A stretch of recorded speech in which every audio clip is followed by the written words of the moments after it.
I think a small fraction ask, the question of impact.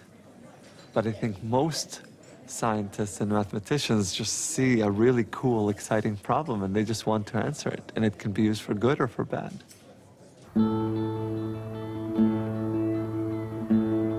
A lot of people are going to lose their jobs. This crisis demonstrates to safeguard our financial system. The American dream, and it really is a sad day. After the collapse of Bear Stearns, Lehman's filing is the biggest corporate bankruptcy filing in history. The walls came tumbling down on Wall Street Monday as two financial giants, Merrill Lynch and Lehman Brothers, buckled under the real estate and credit crises. Reporters in New York, police have set up barricades, and there's nearly 100 reporters and cameramen all camped out here, waiting for some type of answer on this wounded financial giant. Your customers was not always the bank's main goal. How about the fact that you sold hundreds of millions of that deal after your people knew it was a shitty deal? Does that bother you at all? I understand that you're serving your clients. My question is, do you believe that you have a duty to act in the best interests of your clients?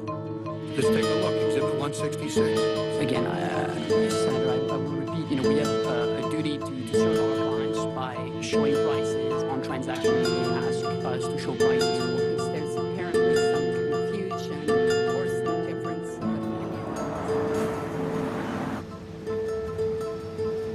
Les mathématiciens ont pu rester des artisans très très longtemps. Et le fait qu'un certain nombre de choses qu'ils font vont avoir un impact social est d'une certaine façon une chose radicalement nouvelle. Certains mathématiciens ne se posaient pas le problème de la responsabilité scientifique parce qu'ils avaient l'impression qu'ils étaient un peu dans un monde décalé. Ils n'avaient pas le problème qui s'est posé aux gens qui devaient savoir s'ils rentraient dans le projet Manhattan ou pas, c'est-à-dire s'ils participaient à la construction de la bombe atomique ou pas. Et brusquement, il y a eu un secteur entier des mathématiques, qui était, lui, au cœur de l'activité économique et d'une activité économique qui était disons, un impact massif à l'échelle mondiale, qui étaient les maths financières.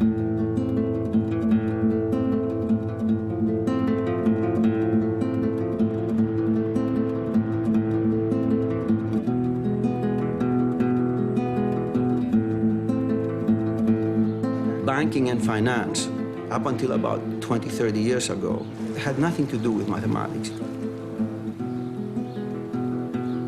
The bankers were people who came out of business schools. It was a class of people that came from wealthy families or from privilege, if you wish. But they were not quantitatively inclined. They were people who had rapport with each other. They went to lunch. It was that kind of a client relationship. And that all changed in 1971, I think in the summer. The United States was going through an inflationary period due to the Vietnam War, and unilaterally the Nixon administration decided to pull out of the Bretton Woods agreements. We must protect the position of the American dollar as a pillar of monetary stability around the world. The Bretton Woods agreement, this was the fixed exchange rates around the world, and so all of a sudden, from one day to the next, currencies like the Deutschmark or the French franc and the dollar were fluctuating. Here were all these industries, the automobile industry, the energy industries, now they had to deal with variable exchange rates. And that was a huge risk in their enterprises because if the exchange rate went one way or the other, they could lose huge amounts of money. So they were looking for instruments, financial instruments. They went to the banks and they said, help us protect ourselves from this risk that all of a sudden appeared. Markets became truly complex. People wanted to deal with risk. Mitigation became priority. And there was a change in personnel. The bankers slowly went out, and the engineers, the scientists, the physicists, the mathematicians came in.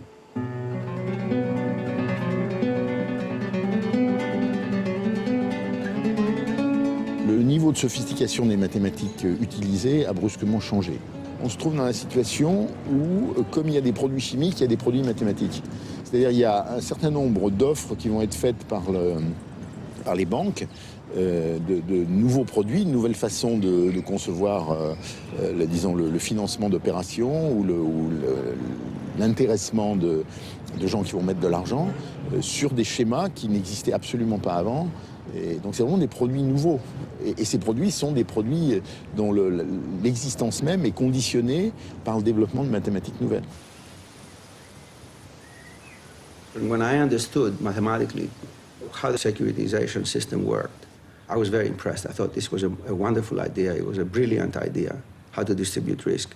People who could never afford to have a house, through this lowering of the criteria for getting a mortgage, they could get a mortgage, they could get a house. It was the American dream, if you wish. It was really the American dream. And I thought, yes, I thought this was, I did not see the risk immediately until about 2004. It's then when I realized when it really got out of scale, and that was going out of control, and that nobody was paying attention to the massive risk that was building up. For the young people, it was a game. It was, there were all the things that they have learned, how to use math and so on. All of a sudden, they were being very valuable. They were getting a bonus at the end of the year. There was an inconsistency. There was no real checking. Everybody was aware that this model was not good, but it was so simple to compute with. This is exactly what I was saying before. The idea that they were making decisions not on first principles, not on what, for plausibility reasons, because something, really there was data that backed this up, but people wanted to produce result. We were used as mathematicians in order to say, well, the mathematicians say, to provide some cover for the decision making.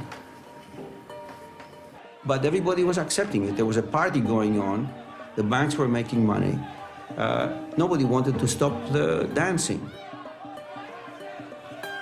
The elasticity of the scientific investigation, the doubts, the questioning, the skepticism, all this process that has been dominating science for 300 years got compressed. And so the checks and balances disappeared. And that's what, there was an inflation of expectations that the mathematics was going to be very successful. And of course, you know, mathematics, you know, the moment you misuse it, it pays you back.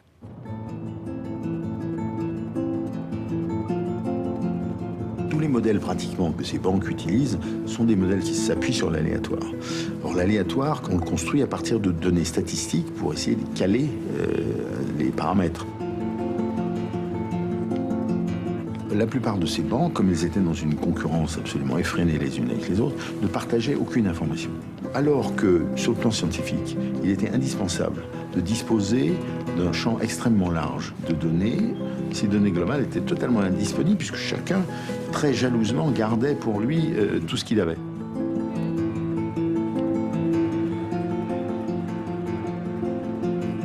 Mortgage-backed securities and the instruments, the securitization process, was not carefully studied mathematically. There was too little research in that. What I can say with confidence today is that there wasn't enough mathematics. I did mathematics for, well, I started, let's say, at 17 and stopped about 20 years later, in my late 30s. I was very frustrated at that point in mathematics. I was very frustrated. I had been working on a set of problems for about 2 years and couldn't get anywhere. I started thinking about foreign currencies. Will the British pound go up? Will it go down? What will the French franc do? I liked reading the newspaper and trying to figure out, you know, where this economy was going or that one, and placing bets and investing some money. So I just stopped doing mathematics and started doing that and built this company. When you think mathematician, you probably think of a reclusive, beautiful mind type. Jim Simons is not your ordinary mathematician. In 1982, starting a firm dedicated to building fortunes, not from fundamentals, but from formulas. I started alone, and but I soon realized that some of these things could be modeled. I knew in the long run one should make models, and this guesswork was, it might work for a while, but it was very stomach churning. And I hired mathematicians and physicists and computer scientists because They were good thinkers about building models. So gradually, it took 10 years, from 1978 to 1988, before we completely transitioned. By 1988, it was 100% models.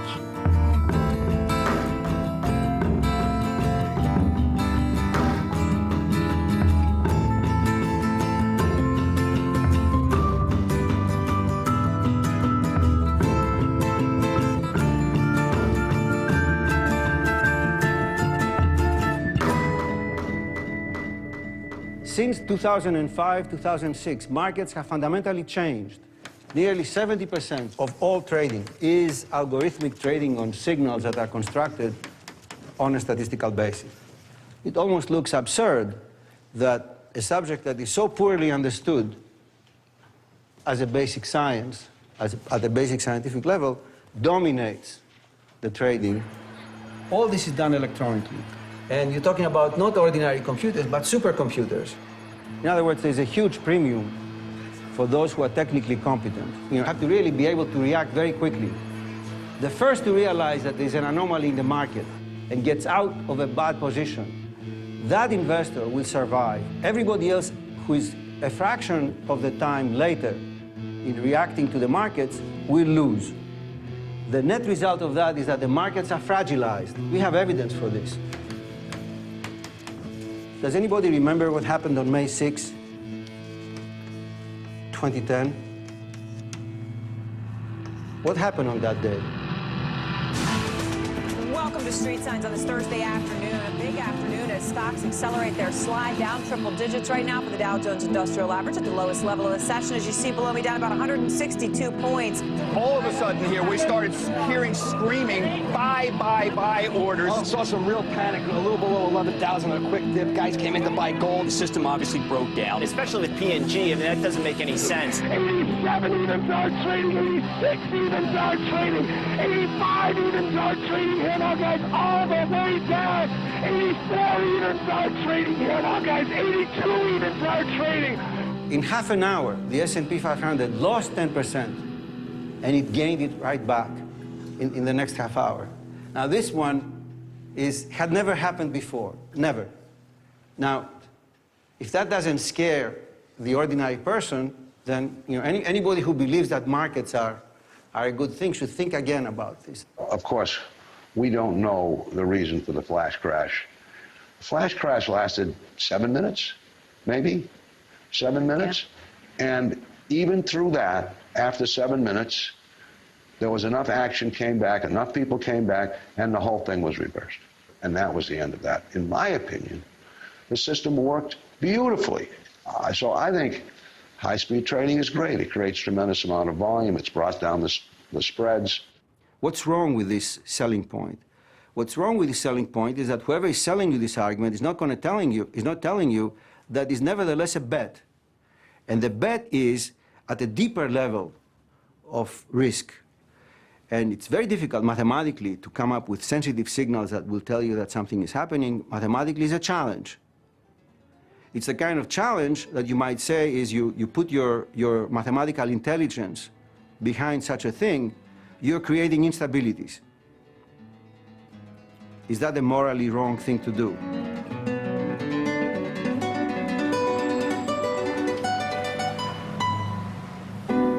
The creation of these financial derivatives, these very fancy, elaborate instruments, probably went too far. And we saw some of the result of that. There's a place for these instruments, but it's not for everyone, and it's not for every purpose. Modern financial instruments, roughly speaking, are very good when things are going well. But when things go bad, then a lot of unpredictable things happen that make things worse. And the dirty little secret is that we don't really understand. We do not really understand how things have changed. And if we, the theoreticians, don't understand it, it goes without saying that the governments don't understand it, the regulators don't understand it. And that's what we are seeing right now. We're seeing the first sovereign default crisis in Europe, which is the first one since these modern credit derivatives. And so now the the people that are affected, the Greeks in this case, and the Europeans more generally, they don't understand how this is working. They really don't understand. And we see this game has not been played out. We don't know how this is going to end.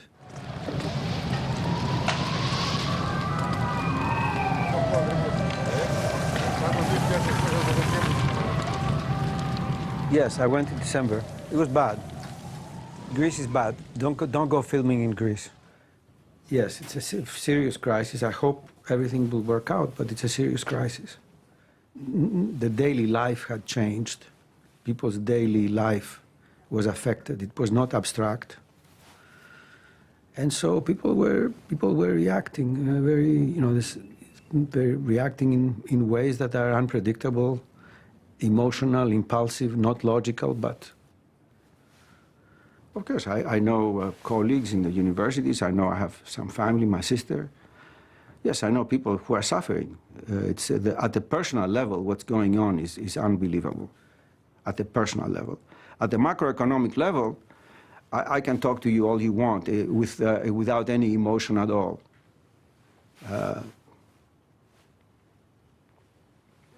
Okay, we go. We have to go.